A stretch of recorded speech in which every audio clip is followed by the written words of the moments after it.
Hola amigos, hoy vamos a hablar de la tabla de los eclipses del Códice Dresden. Es una muy importante tabla. Vamos a ver que efectivamente calcularon algunos eclipses. Vamos a ver que las fechas en esta tabla no son de observación, sino de predicción. Y de hecho no es tan complicado este cálculo una vez que uno vea cómo funciona. Pues creo que ya todo queda claro. En la segunda lección, además, voy a hablar de Palenque, de la fórmula de los eclipses de Palenque y dos más pequeñas fórmulas calendáricas voy a revelar que son bien interesantes. La tabla de los eclipses, bueno, consta de varias láminas. Esa es la primera. Aquí tenemos un dibujo mío para comparar.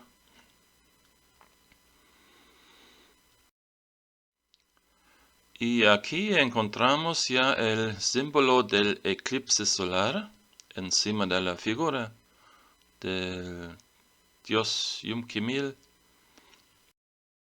Y también tenemos aquí el símbolo del eclipse lunar.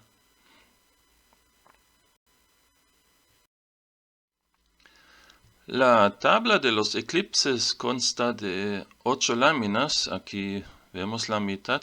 Las láminas no se leen de arriba hasta abajo, sino se leen primero la mitad superior.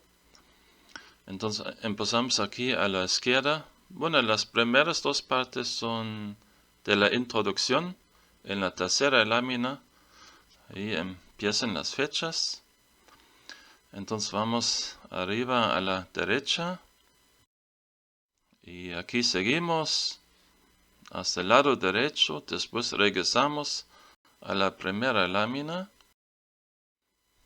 Abajo a la izquierda, entonces la mitad inferior leemos abajo, entonces de la izquierda a la derecha hasta aquí y allá termina la tabla en la esquina inferior derecha con esta figura colgada de la banda celestial. Otra vez vemos ahí los símbolos de eclipse solar y lunar. En total son 69 fechas de eclipses que abarcan un periodo de 33 años. De la primera lámina que vimos, la mitad superior, vamos a ver.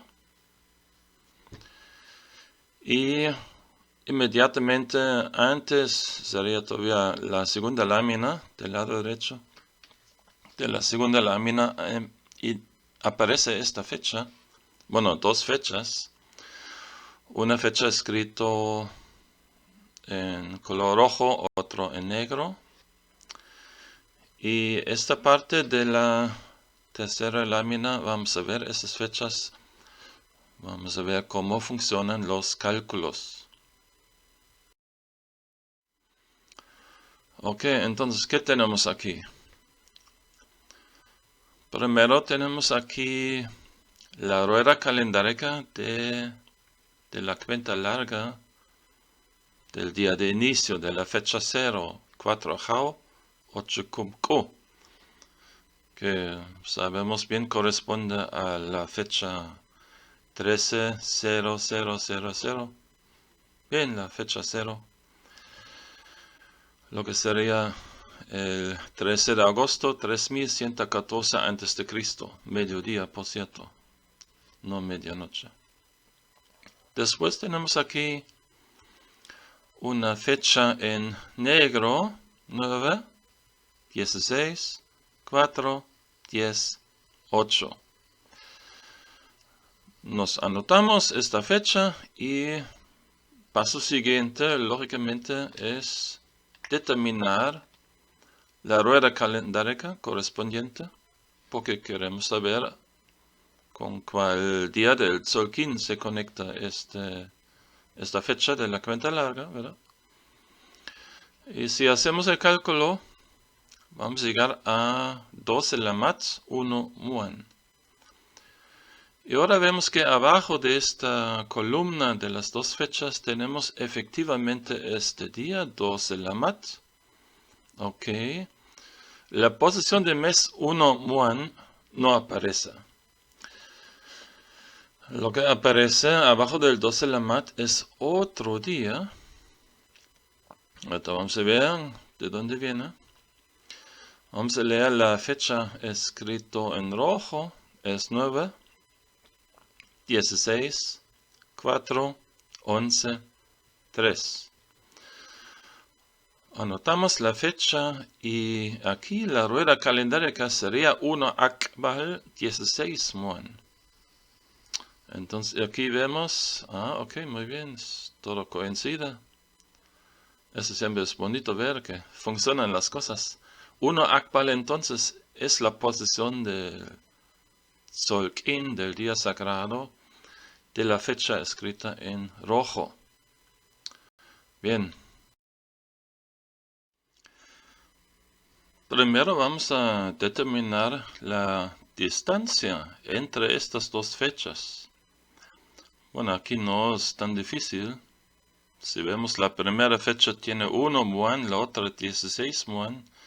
Y si vemos que la cuenta larga, la primera termina en 10.8, la segunda en 11.3, deberemos ver todos que la distancia es 15 días. ¿No? A ver, la prueba 8 más 15 son 23, escribimos 3, llevamos 1, porque tenemos sistema vigesimal, son 20 días, ok. Y 10 más 1 es 11. Y bueno, el muan, ¿no? 1 más 15, 16. Entonces son 15 días de diferencia. ¿Por qué? Porque a veces se da la constelación que tenemos un eclipse solar, lo que significa que es luna nueva, y 15 días después es luna llena, lo que posiblemente es fecha de eclipse lunar. Entonces se da a veces la constelación que observamos 15 días después, otro eclipse, ¿no?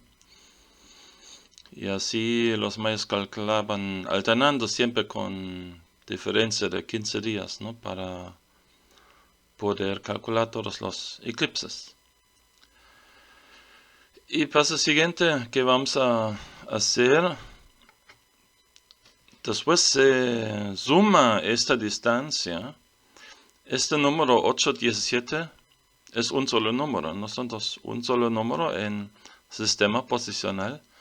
Entonces son 8 por 20, 160 más 17, 177 días. ¿Y por qué anotan aquí esta cantidad? Porque son justamente 6 meses lunares. 6 por 29.5. Tenemos dos veces este número. El tercer número de distancia es 7, 8.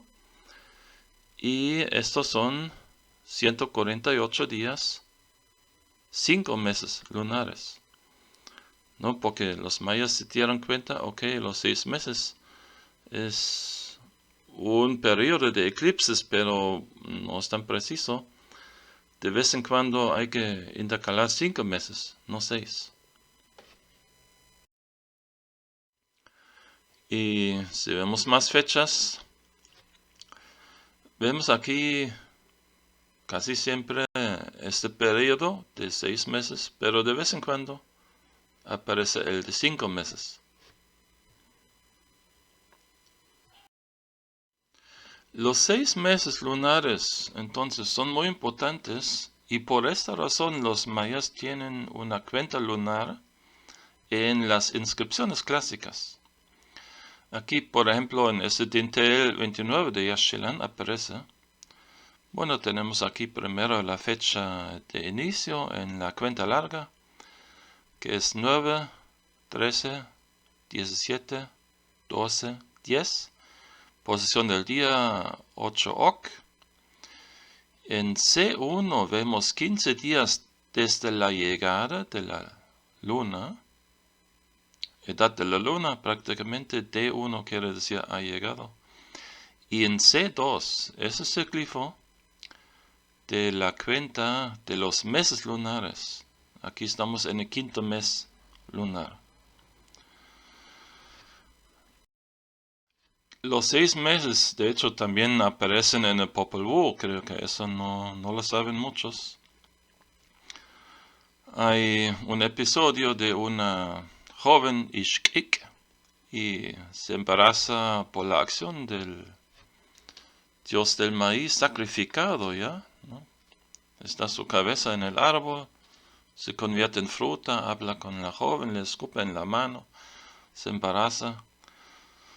Sí, y dice el texto, llegó pues la joven a su casa y después de haberse cumplido 6 meses, su estado fue advertido por su padre. Así en la traducción de Sam Colop. 6 meses. Uno quiere pensar que es mucho tiempo, ¿no? Para que el papá se dé cuenta. Pero la razón aquí es astronómica, ¿no? Porque quiere mencionar a fuerza este periodo importante de la cuenta lunar para calcular eclipses. Por eso deben ser 6 meses. Ok, ahora vamos a hacer el cálculo. ¿Qué hacemos? De la fecha de la primera fecha, la fecha de inicio. Aquí vamos a sumar este periodo de los 6 meses lunares. Entonces vamos a sumar a 9, 16, 4, 10, 8 la distancia de 8 binales y 17 días. 8 más 17 da 25, anotamos 5, llevamos 1. 10 más 8 ya es un periodo, porque aquí 18 binales ya son un año tun. Entonces aquí ojo.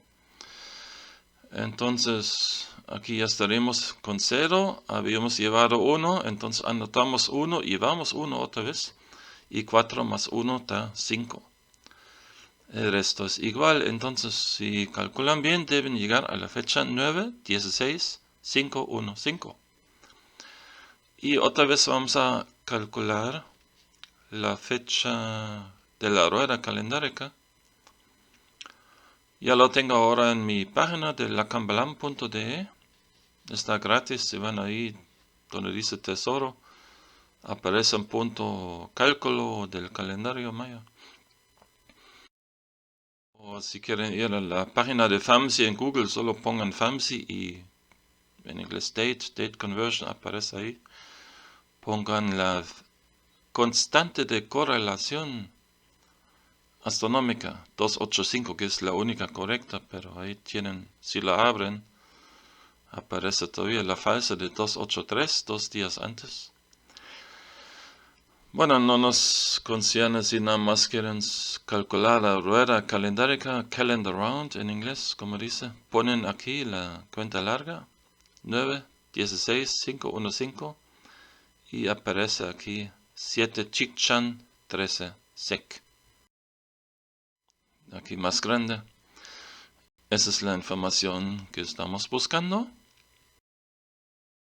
Y lo anotamos, 7 Chicxan. Y aquí vemos con alegría, oh, aquí está el día, de hecho sí. Encima de este número, 817, hay 3 posiciones y la posición en medio dice justamente 7 Chicxan. Y ahora hacemos la misma operación. A la última fecha, sumamos otra vez 8, 17. Vamos a llegar a la fecha 9, 16, 5, 10, 2. Y aquí la posición del día es 2 ic. Y otra vez tenemos aquí éxito. Vemos justamente esta misma posición del día. Ahí en medio de las fechas 2 ic. Ahí está. Y si hacemos la siguiente operación, solo que aquí, como vemos, el número va a ser 7, 8. Y el resultado es 9, 16, 5, 17, 10 con el día 7 oc. Y otra vez tenemos éxito. Aquí está justamente 7 oc, la fecha de en medio. Y así pueden ir por todas las 69 fechas. Van a ver que las fechas son correctas. Y bueno, ahora en ese punto tal vez se están preguntando por qué tenemos 3 posiciones de días siempre. El cálculo lleva a una fecha, ¿no? Pero aparecen 3. Si hubiera sido una tabla de observación, hubiéramos visto aquí solamente una fecha. El hecho que aparecen 3 posiciones es interesante y nos dice que no es una tabla de observación. Vamos a poner aquí los 20 días, más fácil. Y si comparamos en cada columna las fechas, por ejemplo, 6 Can, 7 Chikchan, 8 Kimi. O en la segunda, 1 Imish, 2 Ik, 3 Akbal. Nos damos cuenta que son posiciones del día seguidas, ¿no? Posiciones seguidas. 3 días seguidas. Entonces, ¿qué pasó aquí? El astrónomo maya nos anota la fecha de en medio. Esa es la fecha esperada para el eclipse, pero él calcula con un error de plus minus un día, ¿no? Entonces él ya admite un margen de error de un día. Eso es muy interesante, ¿no? Entonces él estaba consciente que a veces, bueno, claro, por las horas, ¿no? Que es posible que un eclipse tal vez se vea un día antes o un día después. Sí, entonces aquí pueden hacer el cálculo si quieren. Yo sí lo hice y chequé todas las fechas, hice todos los cálculos, calculé las fechas de la cuenta larga y también calculé la fecha gregoriana, lo que vemos aquí. Y lo hice además para diferentes correlaciones. Para la correlación del 11 de agosto, 3114 a.C., por ejemplo. La del 12, del 13 y del 14, ¿no? Para mostrar, es información que también aparece en mis libros. Entonces, aquí vemos que la fecha de inicio no es fecha de eclipse. La fecha de 7 Chikchan sí lo es. La de 2 Ik, aquí ya vemos que el eclipse aparece un día después. Entonces aquí vemos la utilidad del hecho de anotar o digamos de calcular con un margen de error. Después vienen 4 fechas que no hubo ningún eclipse y no solamente no en el mundo maya, sino en todo el planeta. Y los otros 3 eclipses, de hecho, tampoco estaban visibles en el mundo maya.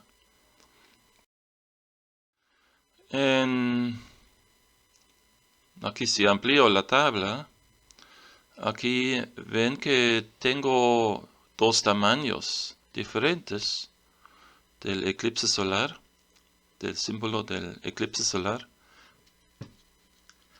El tamaño grande significa que el eclipse fue visible en el área maya. Y el símbolo pequeño significa que no se vio en el área maya, pero sí en otra parte del planeta. Lo que aquí vemos en la tabla, si checamos las fechas de la cuenta larga,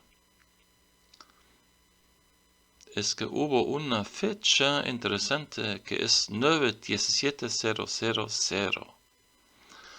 Un eclipse del 24 de enero 771. Juliano sería 20 de enero. Esta fecha. Pero antes de hablar más sobre esa fecha, chequen aquí. Si todavía creen que la correlación del 11 de agosto es la correcta. Fíjense cuántos eclipses tienen aquí para esta correlación del 11 de agosto, que es la primera columna de las fechas, ¿no? Ninguna. Ningún eclipse, ni uno. Tampoco para el 12 de agosto. Están todos para el 13 o el 14 de agosto. Lo que obviamente es la correlación correcta, porque va justamente del 13 al 14 de agosto, ¿no? Mediodía a mediodía. La mayoría para el 13 de agosto. Entonces, este eclipse del Catún 9-17-000 es interesante. Si los eclipses obviamente eran importantes y si sabemos que los mayas erigieron muchas estelas en fechas redondas, podemos esperar que encontramos en algún lado una inscripción que menciona tal vez un eclipse para esta fecha redonda, ¿no? Porque debe haber varias estelas con esta fecha redonda. Y efectivamente, esto sí es el caso. El eclipse juliano es el 20 de enero. Aquí vemos, se vio en el área maya entonces. Al menos como eclipse parcial. Si vamos a Guatemala, a Quirigua, hay una estela, la estela E, que efectivamente menciona este eclipse. Yo tomé las fotos, aquí tenemos el glifo introductorio de la cuenta larga. Aquí inicia la cuenta larga, 9, 17, 0, 0, 0. Viene la posición del dios de la noche, después 13 Ajau, y después del día, si tenemos cuenta lunar, aparece la edad de la luna. Ahorita vamos a ver este bloque. En un eclipse solar, entonces, la edad de la luna debe ser 0, ¿no? Luna nueva. Y aquí tenemos el segundo mes lunar, nombre de mes, la duración del mes lunar también. Aquí en la esquina inferior derecha, que aquí es el signo de 20 más 9, 29 días. Va alternando, obviamente, ¿no? Porque el valor es 29.53 días. Entonces escriben 29 o 30, así alternando. Y aquí tenemos 18 cum Q, que es la posición del mes solar. Aquí tenemos el dibujo. Aquí la vemos más grande. Lo que nos interesa aquí entonces es el bloque número 8. Aquí más grande. Lo que por el sintaxis, por las posiciones, sería normalmente un glifo que indica, como dije, la edad de la luna.